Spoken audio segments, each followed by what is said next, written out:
अगर आप महिंद्रा का म्यूजिक सिस्टम सुनोगे तो आपको लगेगा कि कोई छकड़ा चल रहा है। छकड़े के जैसा म्यूजिक सिस्टम है, तो उसके लिए आप अपना लाख रुपए क्यों बर्बाद करो। सारे ऐसे फीचर्स है जो आपको शोरूम में चेकलिस्ट में ऐसा बताया जाएगा कि इसके बगैर तो आप जिंदा ही नहीं रह सकते हो। सही है। राहुल, मैं फर्स्ट टाइम कार बाई करना चाहता हूँ, तो ऐसा क्या करूँ कि लाखों रुपए मैं बचा सकूं।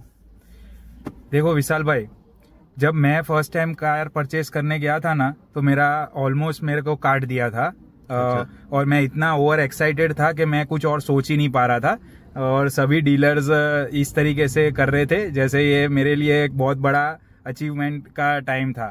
लेकिन जो गलती मैंने वो टाइम पे की, उसको मैं आपको एक ऐसा टिप देता हूं जिससे आप एक्चुअली में आपके बहुत सारे पैसे और स्ट्रेस बचा सकते हो। तो टिप ये है कि आप जो भी कार परचेस करना चाहते हो उसकी सेकंड हैंड गाड़ी आप सबसे पहले चला के आओ।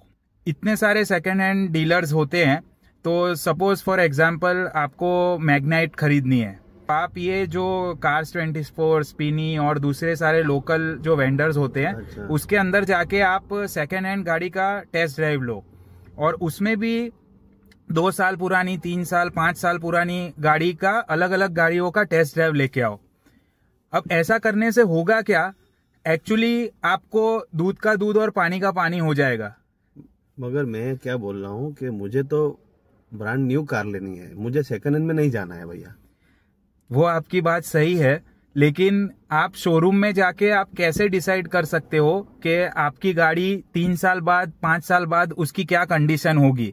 शोरूम की गाड़ी में तो हर चीज चलती होगी, और एक्चुअली में ये जो सेकंड हैंड मार्केट प्लेसेस है या सेकंड हैंड कार्स जहाँ पे अवेलेबल होती है वो बहुत ही रफ यूज की गई होती है। तो उससे एक्चुअली में पता चलता है कार की क्वालिटी क्या है। 3 साल बाद आपकी गाड़ी के अंदर जो भर भर के फीचर्स दिए हैं जिसके लिए आप लाखों रुपए स्पेंड कर रहे हो, उसमें से कितने फीचर्स काम करेंगे वो आपको एक्चुअली में सेकंड हैंड गाड़ी में जाके पता चलेगा। गाड़ी का सस्पेंशन क्या है, उसकी राइड क्वालिटी क्या है, गाड़ी का गियर बॉक्स कैसा है, वो सब आपको सेकंड हैंड गाड़ी चलाने से एकदम क्लैरिटी आ जाएगी। और ऐसा करने से आप एक विजुअलाइज कर पाओगे कि भाई 5 साल बाद मेरी गाड़ी की क्या कंडीशन हो सकती है, तो वो गाड़ी में इतना पैसा डालना वर्थ है कि नहीं है। ठीक है, तो मैं ऐसा सोच रहा था कि गाड़ी अगर मैं ले रहा हूँ नया, तो उसमें कौन सा मॉडल लूँ, कौन सा मॉडल मतलब बेस मॉडल लूँ या उससे ऊपर जाऊँ, फीचर्स किस में आते हैं। देखो, इसका भी ये सेकंड हैंड गाड़ी चलाने से इसकी भी बहुत सारी क्लैरिटी आ जाती है। अब जैसे कि मेरे फ्रेंड ने महिंद्रा की गाड़ी ली हुई थी, ठीक है। अब महिंद्रा जाना जाता है उसकी बिल्ड क्वालिटी के लिए, और उसके जो सस्पेंशन और उसका इंजन के पावर के लिए, ना कि फीचर्स के लिए। ठीक है। अब उसने जो गाड़ी ली थी उसने 2 लाख रुपए कुछ एडिशनल फीचर्स के पैसे भरे थे, और पहले ही महीने से उसके सेंसर्स काम करना बंद कर दिया, पीछे का एसी चलना बंद हो गया, और बहुत सारी ऐसी चीजें आई जिसमें महिंद्रा की एक्सपर्टीज नहीं है।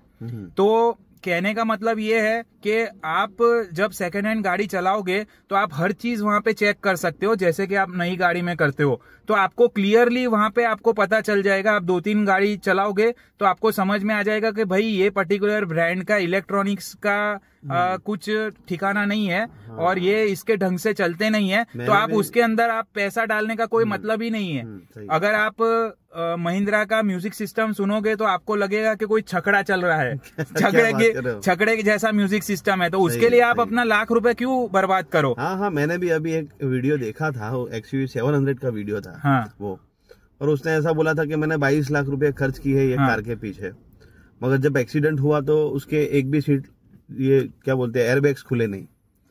बराबर बोलता है कि 22 लाख में मेरी लाइफ की कोई सेफ्टी नहीं है, तो फिर इतना 22 लाख रुपया बिगाड़ के मैं क्या मतलब है ये चीज में।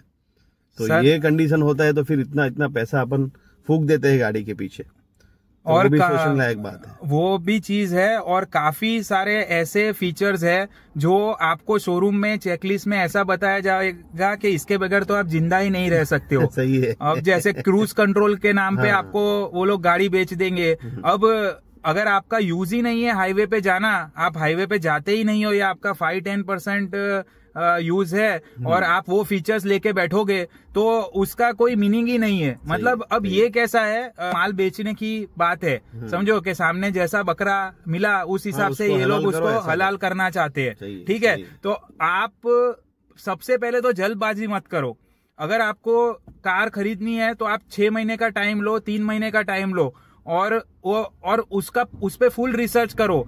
आजकल कोई गाड़ियां बिक नहीं रही है, आप शोरूम में जाओगे वो लोग भी ऐसे ही बैठे हुए हैं, तो आप जाओगे तो आपको फुल टाइप की सर्विस मिलेगी। आप जाओ, चाय पियो, जूस पियो और हर एक चीज उनसे बातचीत करो। आप कोई छोटा अमाउंट नहीं होता है, आज आप छोटी से छोटी गाड़ी लेने जाओ 7 से 8 लाख रुपए लगते हैं, 10 लाख हो ही जाते हैं। हाँ, टीवी पे मैंने देखा, समझो मैंने टीवी पे देखा कि भाई एक कोई कार थी, नाम नहीं बता रहा हूँ, कोई कार थी, उसका कुछ अमाउंट था, 7-8 लाख रुपए अमाउंट दिखा रहा था। शोरूम पे गया, जाके देखा तो भाई उसका अमाउंट सीधा 7 से 15 का हो गया, पता ही नहीं चला। बराबर फीचर्स के नाम पे क्या ही बेच रहे हैं वो लोग। तो ये सब चीज फर्स्ट टाइम बायर साला कट नहीं, फर्स्ट टाइम बायर एक अलादीन का चिराग है जो डीलर वाले घिस में से उसमें से जीनी निकालेंगे। आपके बैंक अकाउंट में जितना पैसा है और आपको लोन भी वो करवा देंगे। चलो वो उसके बारे में कभी और डिस्कस करेंगे। बट आज का कहने का मतलब ये है कि अगर जो भी गाड़ी आपके टारगेट में है, आप एक अपना लिस्ट बनाइए और बिंदास से वो गाड़ियों का आप टेस्ट ड्राइव लीजिए। आजकल तो कंपनीज घर पे सेकेंड हैंड गाड़ी का टेस्ट ड्राइव देती है जो नई गाड़ी में भी नहीं मिलता है, ठीक है।